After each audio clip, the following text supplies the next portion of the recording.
Hi there, and welcome to this day in history for July 31st.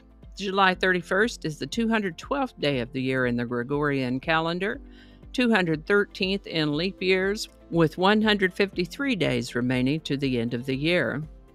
Today's word is serendipity. Serendipity is a noun that means an unplanned, fortunate discovery or the quality thereof. I like to think of serendipity as happy accident discoveries, like that time in 1928 when Dr. Fleming discovered penicillin. Total serendipity. Or the serendipity of happening onto a particular glass dish in a thrift store that perfectly replaces the one that got broken when you moved. Serendipity. The word serendipity was coined by 18th century novelist Horace Walpole based on a Persian fairy tale, The Three Princes of Serendip. In this fairy tale, the three princes made happy discoveries they weren't looking for. Earliest documented use of the word serendipity is 1784, serendipity. Shout out to Mr. Lewis and his 8th grade students from Florence K-8, home of the Gophers, who requested today's word, serendipity. I'm so pleased that teachers and their students watch these episodes. May all your lives be filled with serendipity.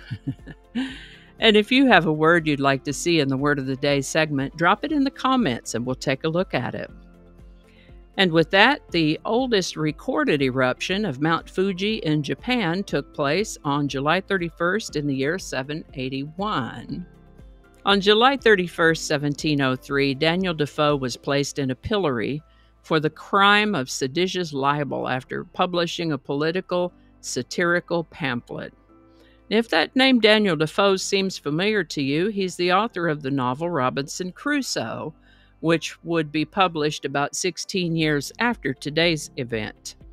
What led up to today's event, though, was that King William III died in 1702 and was replaced by Queen Anne.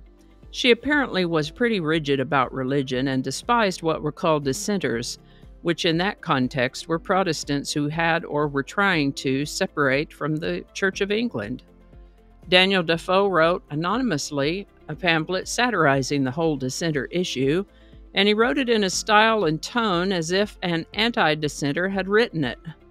The publication of this pamphlet, called, now it has a long title, The Shortest Way with the Dissenters, or Proposals for the Establishment of the Church. That pamphlet really stirred things up on both sides of the issue. Anonymous or not, they found out who wrote it and issued an order for his arrest with a charge of seditious libel. Of course, they found him and arrested him, threw him into prison. As I mentioned at the outset, he was placed in a pillory on July 31st, 1703. The pillory was considered a punishment of public humiliation. People would gather about to taunt and tease the pilloried individual and usually wanted to make the offender's experience as unpleasant as possible. It wasn't unusual for a pilloried individual to be pelted with rotten food, mud, and other unpleasant items or substances. Daniel Defoe, though, was thought of more as a hero by the crowd, so rather than the usual fare of noxious substances and items, the crowd pelted him with flowers. He was pelted with flowers. Daniel Defoe. This is the birthday of American award-winning animation producer, best known for producing the Tom and Jerry cartoon series, Fred Quimby. Fred Quimby was born July 31st, 1886, and lived to the age of 79. On July 31st, 1964, Ranger 7 sent back the first close-up photographs of the moon with images 1,000 times clearer than anything seen from Earth-bound telescopes. These photos were so clear, in fact, that it quickly became evident that the moon, for sure and true, is not made of green cheese. Today's song is You've Got a Friend by James Taylor, number 1 on July 31st, 1971. The song was written by and also performed by Carole King. Interestingly, both King and Taylor's versions were recorded in 1971 with shared musicians. Both artists won Grammys, James Taylor for Best Male Pop Vocal Performance and Carole King for Song of the Year. It's a lovely and popular song. Several artists have recorded it over the years, including Dusty Springfield, Michael Jackson, Anne Murray, Donny Hathaway, to name a few. As to the writing of the song, Carole King said it almost wrote itself, a true inspiration. I guess a serendipity of sorts. James Taylor's version was released as a single and hit the Billboard Hot 100 #1 spot on July 1st, 1971. As always, there's a link in the description. And I think that's going to do it for us today. Thank you so much for watching. Consider subscribing if you haven't already.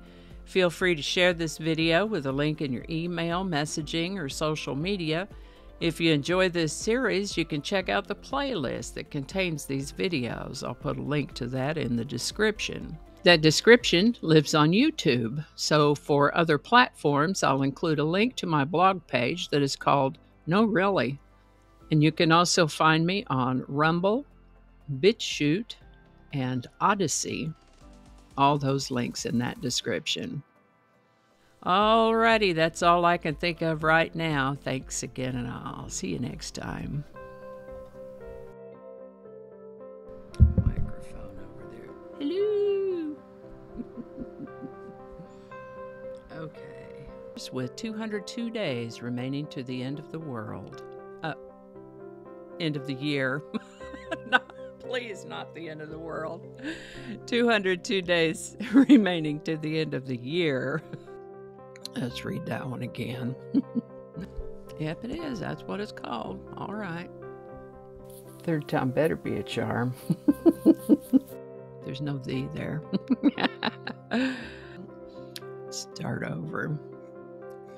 Attracting. Just read the whole thing over. I don't ad-lib very well. You know what? Maybe we can leave that one off. Don't alienate people who can be helpful to you. Flinging happiness all over the place. Alrighty. Back to work. I think we got it this time.